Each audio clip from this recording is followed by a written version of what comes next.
Ngenxa yesibalo esiphezulu sabantu abebesebenzisa imingcele kuleli ngesikhathi samaholide kancibijane kanye nezigameko eziphambene nomthetho wakuleli ezifaka phakathi ubugebengu, ibhodi elibhekele ukulawulwa kwemingcele lithi ezokuphepha zizoqina kakhulu kulamaholide ePhasika.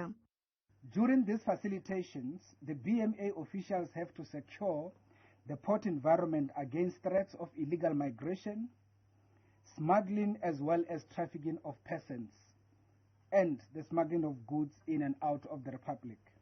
Kulamaholide kulindeleke abantu abacela esigidini nangaphezulu ukuba bawele imingcele yakulelizwe. We anticipate a further recovery to about 1 million people moving through our ports of entry. The numbers of this year's Easter period could escalate further as members of the Zion Christian Church, one of our biggest churches in the region, is opening for annual Easter pilgrimage to Moriah in Limpopo for the first time since the COVID-19 period.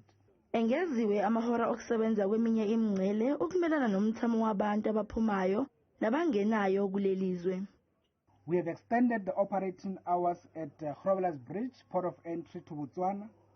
The normal operating hours has been from 6 in the morning until 10 in the evening. Ibhodi elibhekele ukulawulwa kwemingcele lithi lilindele abantu abaningi abaphumayo kuleli ngoLwesine njengoba kuzobe kuqala amaholide ePhasika.